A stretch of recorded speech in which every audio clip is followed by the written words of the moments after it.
All right, what's up, guys? This is Rusty from Rusty and Billy's Wrestling Adventure. Welcome to episode 4. Oh, Can't believe we're already 4 weeks in, man. It feels like we just started this yesterday, but a lot of great stuff to jump into. Got a lot coming up, man. Saturday night main event, got the Royal Rumble coming up. And then, we've been talking about it, but WWE Unreal dropped today. yes, it did. My boy over here binge watched the whole thing today. Yes, I did. I had to work. I couldn't watch any of it. So tomorrow night, that is on my agenda to stay up and watch all of it. And then next week, we're really going to dissect it and get into it because from the previews I've seen, it looks pretty awesome. Like there's some good storylines there that I'm really interested in getting some of the behind the scenes stuff. So Without giving too much away, and folks that are watching this have probably seen most or all of the episodes by now, but we're going to dissect it next week. It's great, and I'll just save the rest for next week. I'm looking. I've been waiting since season 1 ended for season 2. Like I almost wish it would just be a like the other shows, like just a week in, week out. Like let's have a new episode. But we've talked about it. I'm big on behind the scenes, whether it's movies, music, TV shows, whatever. I love the behind the scenes stuff. I want to know the how, the why. I don't just care about the baby that was born. I want to be there for the whole pregnancy. You know what I'm saying? Like Right. I want to see it all. So. I think that's kind of the general consensus of everybody that's into kind of anything Mhm. pop culture wise, entertainment wise, sports wise. We want to know what really goes on behind the scenes. There's more to what we just watch on TV and what we just kind of see out and about in the world. We want to know behind the curtain, the inner workings and what's going on and kind of the negotiations that led to this or led to that, just so on and so forth. That's what Unreal does. Peels back that curtain. It lets us in on the those processes. So yeah, it's very good, and we will, like I said, dissect that next week. Absolutely. I can't wait. I can't wait for tomorrow night. Staying up late, going to watch every episode. But it's been an eventful week this week between SmackDown and Raw. We've got some good things going on. I think the big thing to highlight is what's going on with AJ and Gunther. I We didn't talk last week about the match that they had the week before where, Gunther tapped He sure did. and Yes, he did. which AJ made the mistake, got up and celebrated before the referee, called for the bell, because he didn't see it. But I love the angle. Yeah. I love the angle that they're playing with that whole thing. Yeah, I think Gunther took advantage of the referee's positioning and tapped where he blatantly knew the ref could not see it, Hmm. regardless of the fact that everybody else did. But it made AJ release the calf crusher. Right. And AJ jumped up and down like he had won. Ref, he tapped. Oh my gosh, he tapped. Ref didn't see anything. Yeah. Gunther wins. Um, and then we see AJ Styles. And I don't know if you watched the TNA Impact premiere on AMC. But AJ Styles kicked off that show. I watched him come out. I didn't watch it live, but I did go Right. online and watch him come out and do his thing there. I thought that was awesome. Right. He eyed up his old buddy Frankie Kazarian, who was the TNA champion going in. He did not leave TNA champion at the end of the night. Nonetheless, he's eyeing up that title and just kind of gave a nod to Frankie and walked off. Um, and then we fast forward to last night on Raw, and we do know this is AJ's last year in the ring. He has publicly stated 2026. He is calling it quits in the ring. What a career! I mean, my gosh, Oh yeah. one of the greatest of all time. Definitely one of the greatest of his generation. Um, but long story short, we got him and Gunther at the Royal Rumble in Riyadh, and AJ Styles' career is on the line, and it's January. Yeah. So knowing that this is his last year in the ring, but knowing this is, if he loses, it's his career. Are they giving the ending away, or is there going to be some sort of weird ending where, you know what I'm saying? There's a weird finish to where it's, well, he didn't lose, so his career's not over. What's it gonna take for AJ Styles to pull over? Well, I guess you could say pull over to pick up a dub over Gunther at the Royal Rumble because unless it's an act of God or a miracle happens somehow, some way, or if, goodness gracious, I don't know, I don't see it happening, and it's just January. We expected AJ Styles to kind of compete at least probably three-fourths of the year. At least I Mhm. did. I thought we would have him at the Rumble, which, by the way, 10 years of AJ Styles in the WWE at the Royal Rumble. Congratulations. I think I saw something where he's competed in more matches in the WWE than he has in all the other promotions combined, if I'm not mistaken today. I'd have to fact check that. I now I I'm didn't sure it's fact check it, but close. I did see a statistic pop up because I'm all over the little groups and stuff, but It's I didn't confirm it, but I mean 10 years, that's it's got to be close, and if not correct. he's been very active. Like he's not one of those superstars that comes in and wrestles 6 7 times a year. Like he's pretty steady. He's one of those guys that carries the load. Not a lot of time out for injury. No, And that is a huge feather in your cap because injuries are easy to come by for the best of them, as we've seen with many stars and many legends throughout all the decades. So, yeah. um, but I don't see how AJ Styles in a clean way is going to defeat Gunther at the Royal Rumble. It's not impossible. It's been done before. Just don't see it happening right now. Gunther coming off of retiring Bill Goldberg, retiring John Cena. I What's it I gonna take for AJ to pull that dub over this guy? I say there's probably a Gunther DQ. I mean that's I mean how else can Now we're in the creative room now. because I'm trying to figure out you how AJ doesn't lose and have to retire. You know what I'm saying? But again, like you said, I can't see him going over clean on Gunther with how they've built Gunther up. You may have found the loophole. Because I assume we're gonna have AJ at WrestleMania in some capacity. You If have to. not, maybe that's the end for AJ at WrestleMania. That's kind of what I would have thought or expected. Maybe SummerSlam, maybe the end of the year, a la John Cena. But um, Man, if I'm a WWE superstar, WrestleMania is my go out. That's my swan song. That's how could where it not be? yeah, that's if I'm losing a match to end my Unless you're John career. Cena, but Yeah, yeah. But if it's me, if I'm picking, I'm saying, I want my career to go out at WrestleMania. yep. I mean, what better place to go You out? want your last game to be the Super Bowl. Your Absolutely. last game to be the NBA championship game. Yes, you want your Absolutely. last match to be at WrestleMania. Just duh. I mean, that might he may think differently, and that's okay. It's his career. He can do whatever he wants with Right. it. So, I um, mean, don't listen to us, AJ. You do what you do, do man. you, do you, do not do us. Yeah. Certainly don't do me. Yeah. Do you? But, So, I've been saying it for the past couple weeks and I mean, man, this new Gunther that we're getting, he's actually becoming entertaining. Like I just when he was Imperium and all that, he was so boring. Now it's the same old, he's doing the this, and wearing the John Cena tap like a what or whatever, you know what I'm saying? But I've enjoyed it. I've enjoyed seeing some personality, I guess. that's exactly what I was going to say. You're seeing a little bit of personality, just a breadcrumb at a time, Right. but you're seeing, as opposed to this, Oh God, yeah. you know, stone face, no expression, just Right. to Gunther mocking Cena and laughing in everybody's face, and Absolutely. as I said before, soaking up the fans' tears. Gunther is enjoying himself at everybody else's expense, and that's why you like it so much. But that's what you like to see though is character progression. Yeah, Because at the end of the day, these guys are characters. and they They're have to they're playing a progress. character. And Yes. yeah, I mean, it gets stale. I think that was the knock on John Cena for so many years. Once he got out of the thugonomics and into the hustle, loyalty, respect, and it just felt like it was just the same thing, different t-shirt. And I think it just got stale to everybody. People were begging for a heel turn, never got it. When we finally got it, it was mediocre at best. But these guys, it's so important to their career to have that progression. I look at guys like Drew McIntyre, you know, his character progression has been great.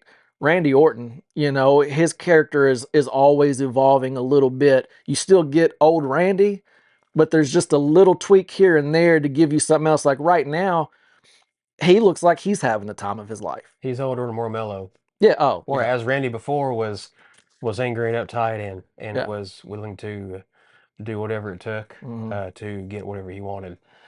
He still is, but he's just kind of older and more mellow now. Yeah. That's kind of the mix of the two, the way I see it with Randy Orton. But the progression of Gunther has been good to see because I mean honestly Gunther was one of those that when he would come out that's like, oh, okay, I'm gonna go grab a snack, I'm gonna go grab a drink, or if Not I if I had recorded it, if I was watching it after, I'm fast forwarding because I couldn't stand him. well, you watch Gunther for the brutality, because Gunther would Yeah. chop the soul out of any and everybody that stepped in the ring with him. Man, when you see those close-ups of the handprints, man, like, whew, If you God. haven't seen Gunther in NXT UK against Ilya Dragunov, go out of your way.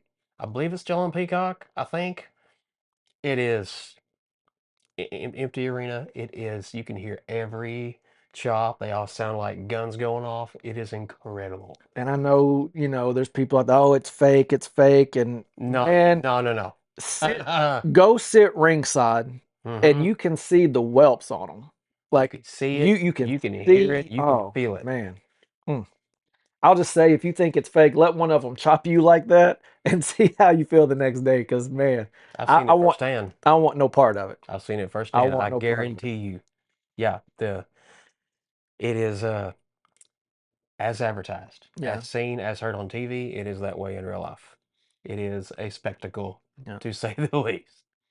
And it's a great weapon to have in your tool belt. I hate when they go to it too often. Like some of these matches, it's just like a slap fest. Right. For forever. It's like, man, okay, it was cool, but let's find another move. Right. Well, that's like the DDT. Everybody does a DDT and has for decades now. But when the DDT first became a thing, it was invented on an accident. Jake the Snake Roberts invented the DDT by accident. He just happened to hook a guy front face and just fell backwards with him. Hmm. And it looked cool. It looked Yeah. awesome. And it was very innovative and very revolutionary, in the lower to mid 80s, whenever that time was. It was in Mid Atlantic when he invented it. And the DDT was born, and for the longest time, that was his Hmm. and his alone. And now everybody uh, since then has done a DDT, and it's not special at all anymore. Whereas before, it was a very very extremely special move that only Jake Roberts could pull off. But just like the super kick. I mean, Shawn Michaels, that was his closer. Yep, That was his finisher. another great You example. know, and some of these guys do it great. Like I think the Usos, their super kick, which I mean, I'm a little biased, but yeah, that's right. But but for real though, like especially when they do it at the same time, like their timing is always on point. Like they nail it. But it's just like it's one of those moves now where it's lost its aura. You know what I'm saying? Like Less special. yeah, well, and everyone kicks out from it. You Yeah, know what I'm saying? that too. One of these days we're going to get into the whole why is every finisher getting kicked out of all the time? Like if well, let's just go ahead and talk about it right now. Heck, I don't care. If you go back and you watch 80s wrestling, Hmm. it doesn't matter what the finisher was, whether it was the DDT, the Hogan leg drop, the Macho Man elbow, Right. that was it. Game over. Yeah. You did not kick out. Nowadays, man, you got freaking choke slam 10 times. You got, John Cena hitting 5 AAs. You got 4 or 5 F5s, like a couple of RKOs, whatever it is, man. It's just like, you just know it's not the end, even though they hit their finisher 3 times. You're like, oh, is this going to be the time? Is this going to be the time? Is this going to be the time? Like, Well, and it speaks to kind of what we were speaking about with character development a while ago, the evolution. You have to evolve. Everything in wrestling has evolved mhm. from the beginnings in the carnival days to the advent of television to where it is now. Everything's evolved. The wrestlers have evolved. Characters have evolved. At least they should, if they want to stay put Yeah. and stay relevant.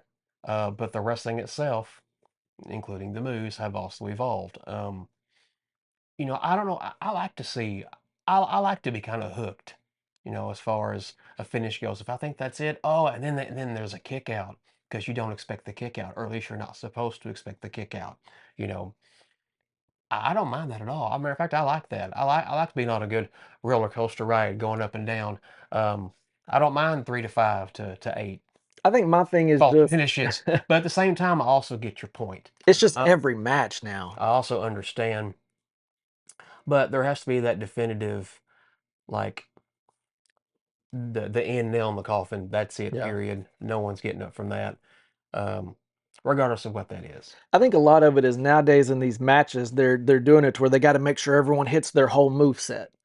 You know what I'm saying? Like, People want to get their stuff in, yeah, which I get. which I would too. Right, right. That's what we But do. We get our stuff in here between each other. I think if it wasn't just every single match, every single time, it would be more all right with me. But it's just that like I know when someone hits their finisher in a match, well, he's gonna kick out of that. Are finishers overdone? Are they oversaturated a little bit? I think so because nowadays everyone's got two, three, four different go-to moves. You know. So using, I'll use Seth freaking Rollins for his example, even though he's out injured right now, but not seeing the stomp every match, him finding another way to win. Hmm. You think that kind of helps that out a little bit? Maybe he saves the stomp for like bigger PLA matches, like Yeah. bigger situations and scenarios where he has nothing left, but the biggest weapon in his tank is the stomp, and Right. then he pulls that out. Is that kind of? I think so because I mean, like Roman for example, he's got the spear and he's got the Superman punch, Mhm. and then what is that? He's got a hold now. What is that hold that he does? That front chancery, Yeah, I can't remember uh, what it's called now. the guillotine. I'm ashamed as a Roman He fan. had it. It's a guillotine submission. Yeah, He had it on Jay in the Hell in a Cell, and then the whole thing where Jimmy was trying to trying to yeah, trying to trying to talk Roman. Man, we can fix this. I love you, man. I love you. but Trying to mend the fences, and then he locked in the guillotine and just I like that he has that in his arsenal, but he doesn't use it every single match. yeah. You know what I'm saying? But now, like his Superman punch is almost played out. Like it's not even really a finisher anymore. Well, Like it it just never was a finisher. It was a setup well, to his finish. it sets up the finisher. Yeah, Yeah, I guess you're right there. it's the signature That's move true. to That's his true. finish for you video game folks out there. It's the signature, not the finish. There you go. There, and Yeah, that's probably a maybe that's where there's some blurred lines. There's a lot of these are signature moves, not finishers. right. I mean, because like what would John Cena with the five knuckle shuffle? It's not a finisher, but it's a setup. Yep, It was a signature move. You yep, wanted to see a John Cena match in every John Cena match. You wanted to see him hit the five knuckle shuffle. right. So maybe that's where even in my own mind, I'm kind of crossing lines there and getting signature moves mixed up with finishers and I mean, Lord, you got the Usos, they've got the super kick, they've got the splash, now they got the 1D, so But at the yeah, same time, if you go to a concert, say if you see, and I know we're not gonna ever get to see him anyway, but say if you see Led Zeppelin in concert, they better play Stairway to Heaven. If you see Metallica, they better play Enter Sandman. yeah, You're gonna want them to play their hits. That's right, what you came to see. So when you see a wrestler live, you're gonna want to see their hits. You're gonna want to see Cena do all those moves, the five moves of doom. You're gonna want to yeah, see Roman hit the Superman punch, and then the spear. You're gonna want to see Seth do it, stomp somebody. So I don't know. It's kind of a hard discussion to have. You can see both sides of it. At least I can. yeah. And I think what you said there helped a lot too. Like I said, with the distinguishing between a signature move and a finishing move. Hmm. The move that sets up the finisher versus what is the actual finisher. Because I mean, like I said, these guys are starting to put so many weapons in their arsenal. It's easy to blur those lines. And you also have to have things to identify yourself with, Right. and they have to have things that we identify with them as well to help us identify them as who they are. No one else does a Superman punch like Roman Reigns. Right. No one else does a stomp like Seth freaking Rollins. So on and so forth. Nobody does a chop like Gunther. I mean, Gunther's. We're talking signature and finishers now. I mean, Gunther's finisher is not a chop, although it could be. Yeah.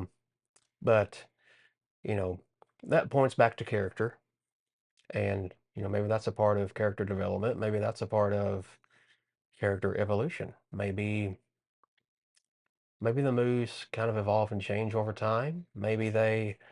Um, maybe finishers become signatures, Hmm.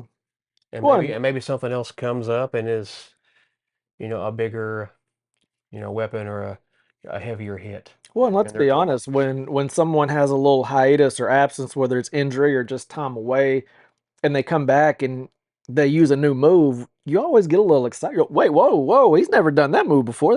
That's cool. I like that. John Cena doing the lightning fist. If you remember that back in the late 20 teens. Is that right? Yeah, I think so. Yeah, sounds right.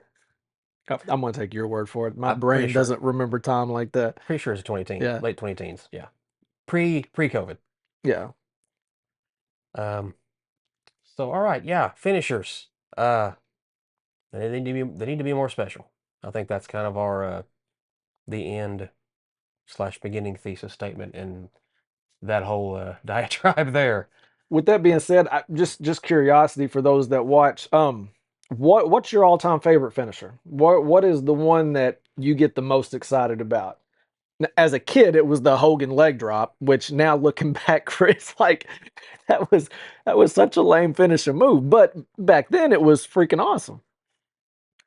we grew up in a time when a leg drop was a finish. Yeah, A leg drop was a finish, but it was Hulk Hogan doing the leg drop. aging ourselves a little So bit. I Yeah. mean, it's again, it's all evolved over time. No one's going to do a leg drop today and it be a finish. So, what's your favorite finisher? I'd have to think about that a little bit for a good while. I know one of mine that's in contention is the Mexican Destroyer. Like watching Penta hit that, I don't know how someone's neck don't get broke every time he does it. Like that's amazing. I remember seeing Petey Williams do that for the first time in TNA. Petey Williams, who is now an agent at WWE and has been for the past several years, he invented that move. For those that don't know, it was called the Canadian Destroyer because he's Canadian. He was on Team Canada. Mhm. Uh, it's a flipping pile driver. There's nothing like it.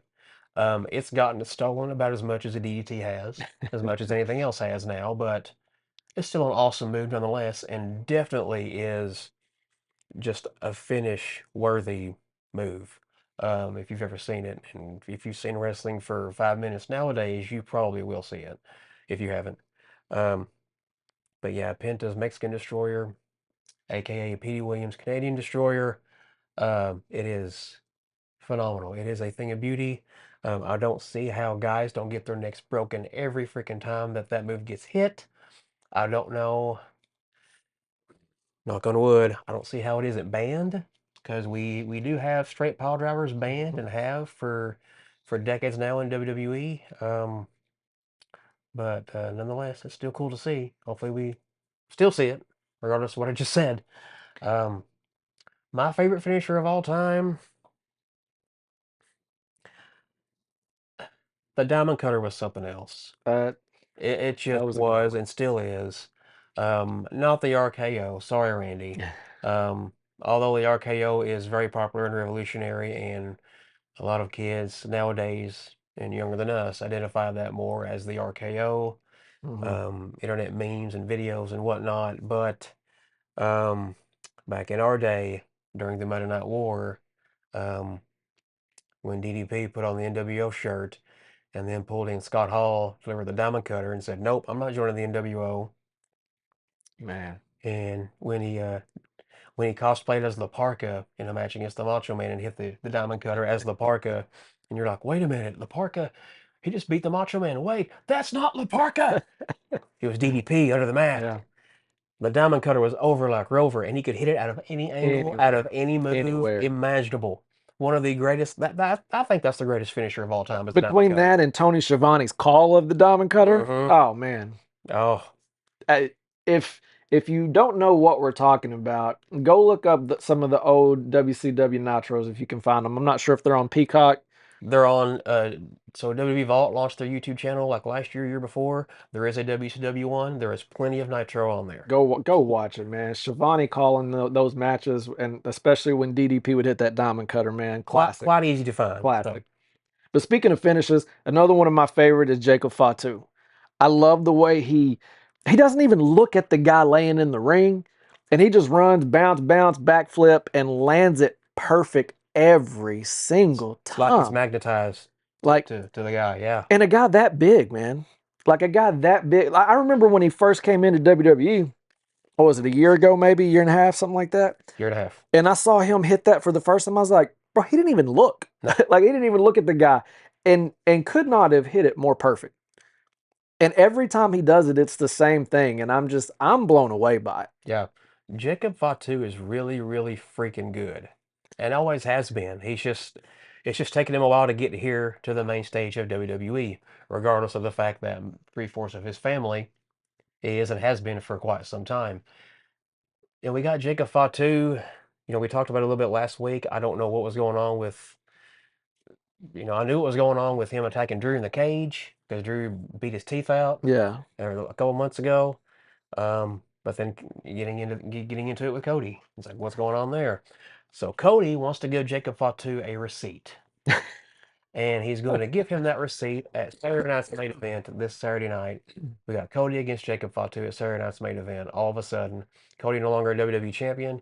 Jacob Fatu is back. I would not have seen this coming 2 weeks ago. Can I just tell you when I watched that and I saw Cody Rhodes in the ring, I, to me, it was just comical hearing him call out Jacob Fatu.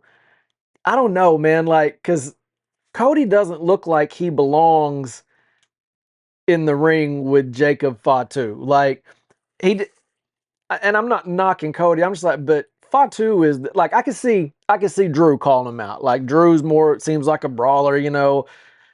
I don't know, man. Hearing Cody call out Jacob Fatu just made me laugh a little bit, man. But I think it's going to be a good match. But now I know you're rocking the Cody jacket. Well, it's Cody Rhodes is a multiple time now WWE champion. Cody Rhodes has Oh, beaten he Brock. finished the story. Cody Rhodes has beaten Brock Lesnar. Cody Rhodes has beaten Gunther Yeah. for the first Crown Jewel championship, by the way. Um, why wouldn't he? Why couldn't he call out and defeat Jacob Fatu?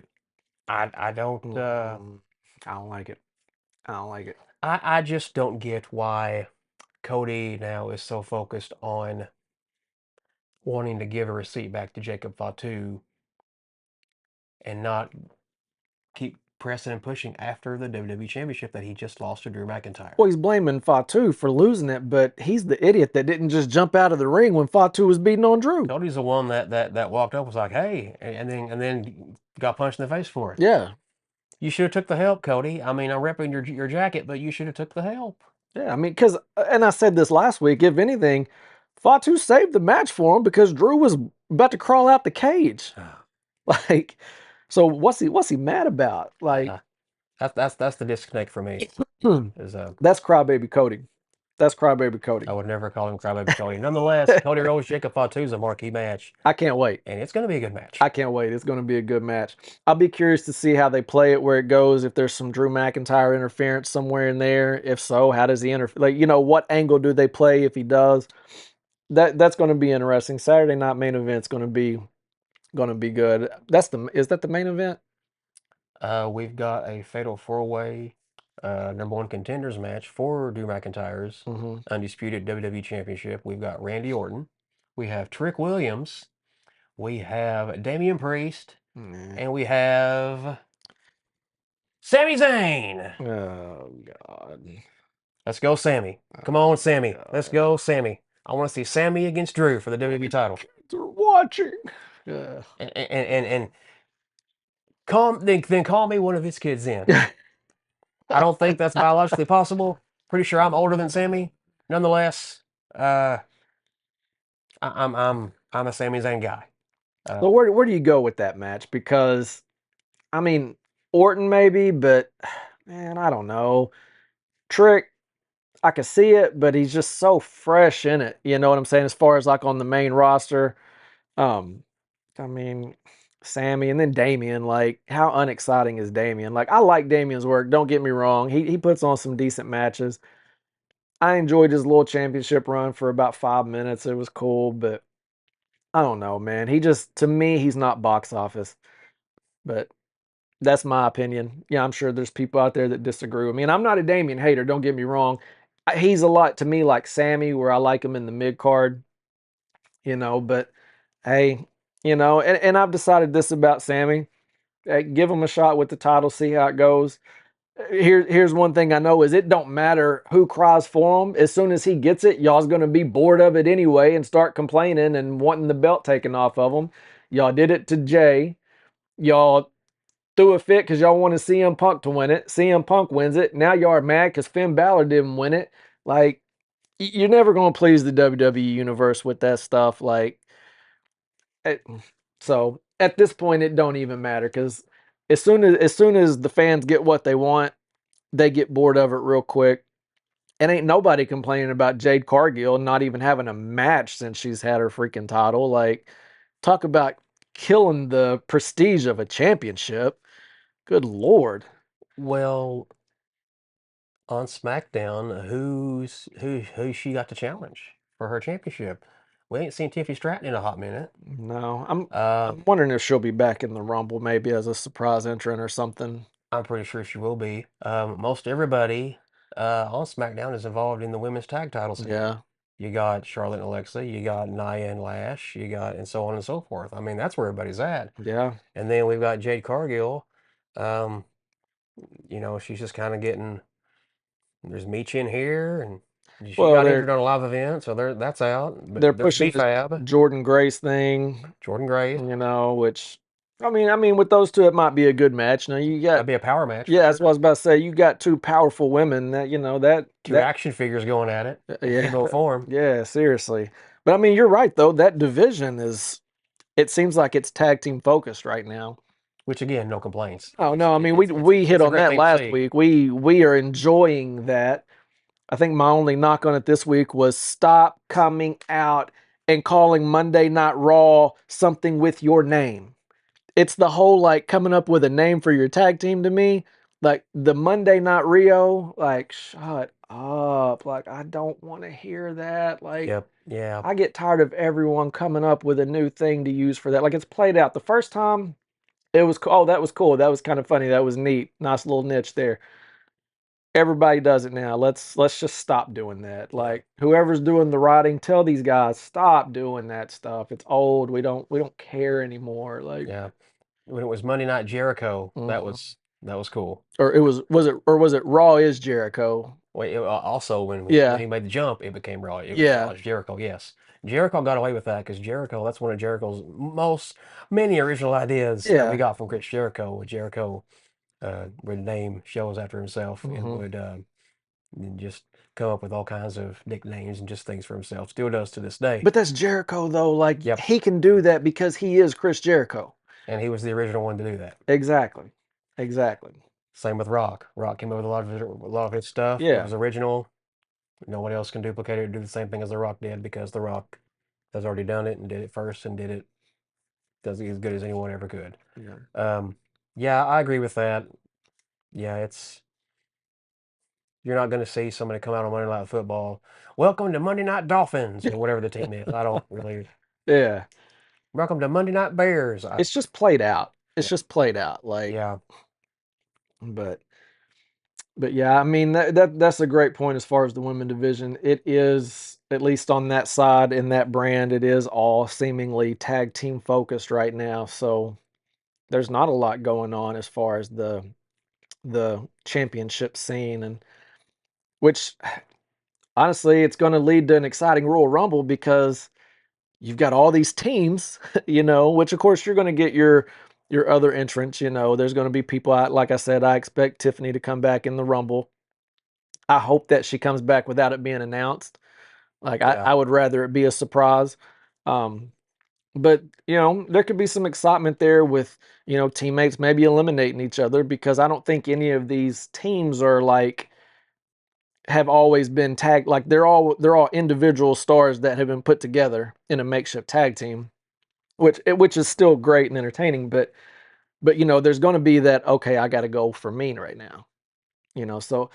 So that's going to be entertaining. Yeah, the Royal Rumble is wide open this year, both the men's and the Oh, women's. oh There's not man. really a pinpointed like favorite on either side right now, which is a great thing to Yeah. see. Well, there's so many ways that you can look at it and be like, well, it would make sense if he won it. Well, it would make sense if he won it. What, but if he won it, they could do this. You know what I'm saying? Like, there's so many different scenarios that, There, you there- know, there's no way to tell where and or how storylines are going to shape up and develop and go forward, Royal Rumble and beyond right now. yeah, In years past, maybe we could kind of see to yeah. WrestleMania at this point. We can't do that right now, which is great. Um, we like less predictability. Yeah, I, Very I much would so. prefer my road to WrestleMania not be predictable. Like, We like it a little foggy. We can't yeah, we can't yeah. we only have so much visibility out here in front of Right, us. We like it a little foggy. Um, right. as we get there, as we get closer to WrestleMania, we want the fog to lift a little bit, Yeah, I like but to see behind the curtain after the fact. I don't want to see it while we're moving towards it. You know what I'm that's right. saying? Like I want the mystery behind it. I want that comeback to be a surprise. Like if Jericho is going to come out, back to WWE and he's going to show up at the Rumble, I don't want to know ahead of time. Like I don't want to Yeah. know. I want it to be one of those secrets that they're hiding them in the arena. You know what Yeah. I'm saying? Like CM Punk's return. Yeah. Nobody knew that was happening. They hid him, and then you saw even the superstars like raw reaction. Like I'll never get over Seth Rollins and Yeah. how just pissed he was, man. Yeah. And to know how real that emotion was made that much better. Well, then nobody knew that was happening until Punk literally signed his deal in the back Yeah, minutes before he walked out. yeah, That's literally when no one. Punk literally drove from home and just drove to the arena and signed his deal, and then out he walked within yeah. minutes. Like Showed that's up to the arena without a deal in place. Like it wasn't signed or yeah, anything. Like so. incredible. I wish. Speaking of WWE Unreal, I wish they could go back and kind of show the inner workings and kind of the negotiations of that, if they Mhm. can, if at all Yeah, possible. Even stuff in the 80s, the 90s, 2000s, just like stuff that is we look back on fondly and is legendary. Those stars, those negotiations, um, those storylines, angles, yeah, kind of what they did for the events of the past. I would love if there's any way for them to go back and rehash that footage if it exists, yeah. or just tell those stories. Have like a WWE Unreal like throwback version. That would be freaking amazing to me. Which there are some documentaries, that Sure. they like, the WCW or the Monday Night Wars. That's what it was. And they talked about the Hogan negotiations and how he went from Raw, WWE to WCW, and kind of why that all played out the way he did. But I'm like you, I want to hear all that. Yeah. So that's a pitch for me for Yeah, this week. yeah, If there could ever be a WWE Unreal like throwback version hmm where we could kind of rehash the real life inner workings and goings on of the things of the past from the 80s, 90s, 2000s. It would be incredible. It would be like, oh my gosh, I never knew that. I never knew about that. I don't know if there's anything new we would find out. Maybe there is. So maybe that's a good reason to maybe look into that. But I don't know if footage exists of anything back in the day in that regard. But WWE's vault is very extensive and very detailed. Their cameras were everywhere. yeah. So maybe, fingers crossed. That'd be pretty cool though. I'd watch it. Absolutely. I'd watch Yeah, it. yeah. But while we were talking about the women's division a few minutes ago, one of the most exciting things that I think's happened in the past week was Monday night with Maxine Dupree. So you had her and Becky Intercontinental title match, which we had the little vignettes and little short segments where you saw Maxine training in the dungeon with Nat. So that was all cool, getting her ready. She won the title, short reign, but put the belt back on Becky. You got this cool rivalry. Monday night, Maxine's holding her own. She looks like she's going to win it back. And all of a sudden, Natalia turns her back on her. I saw it coming from the moment Natalia came into the screen in Hmm. the back. Yeah. From Natalia just Maxine, oh, what are you doing here? We haven't seen Natalia on Raw in forever, No, except for those training vignettes. that's it. What other reason would we have to have Natalia Yeah. on our screens on Raw? All of a sudden, she's going to have Maxine's back now. Yeah. She wasn't there for Maxine's title win in person. Wasn't there um, when Maxine lost it. But now she's here all of a sudden. And I saw that coming from the second Nattie appeared on the screen. And when she put Becky's foot on the bottom rope to screw Maxine out of the title, I was not surprised I was in the not least. surprised and I loved it. Yeah, I loved it because when we talked character progression a while ago. And I feel like with Natty, they've tried so many different things. Which the original stuff when she came out with her husband and the dude's name I don't even remember, David but Hart Smith, David Hart Smith. aka Yeah, Harry Smith. yeah. Yep. When she came out with them, it was cool. The story was cool. Trained in the dungeon, the Heart Dungeon and all that. Great. She did her little singles thing. I felt like she was the women's LA Knight. She put in all the work, never really got rewarded with the title. You know what I'm saying? So It's a you good analogy. you kept thinking at some point she's going to get a big push. Like, and if you watch any documentaries and behind the scenes things, they have nothing but praise for her. Yeah. She's an ultimate team player. She does what's best for the company year in and year out. You keep thinking, man, she's going to get this push. She's going to get this push. I have been dying for a Nat heel turn, Hmm. and I think I'm finally going to get it. Well, if you've seen, well, to kind of touch on just kind of how similar to R-Truth, how she's just universally loved Hmm. across the locker room Yeah. and has been for her entire time in the business. Um, Natalya is right there with R-Truth in that regard. As far as like nobody has a bad thing to say about them. Everybody loves them, and they deserve more and are better than what they've got. Um, yeah, if you've seen any of Natalya's work as the Loki legend Nattie, um, we've seen that in AAA. If you watch GCW Bloodsport, you saw Natty come out and these shoot matches and just friggin' awesome. Coming out with an entourage, Mhm. and it's a far cry from the Natalia that we have in main roster WWE. I'm hoping that this would signal that for her. I hope we get the low key legend Natty, Mhm. and Natalia kind of becomes a woman of the past. We get Natty on our screens. Natty will rip your throat out, Yeah. and Natty is vicious and is violent and is ruthless and is the granddaughter of Stu Hart and was trained in the freaking dungeon. And I say change the music on her, give Hmm. her some more kind of brooding. I don't know about brooding, but I mean just like some kind of I guess a fightier type of Yeah, theme just some music, if that edge, makes just sense. some If edge that's to the it. word, Yeah. fightier. Um, If not, it is now. We just made it up. yeah. Um, just kind of overhaul that presentation for her. Yeah. I think would be bank. Yeah. And I don't see Maxine Dupree or anybody with an answer for it. I like to see her less talk, more action, just more aggressive. You know, maybe a confrontation where Maxine calls her out and wants an explanation for it.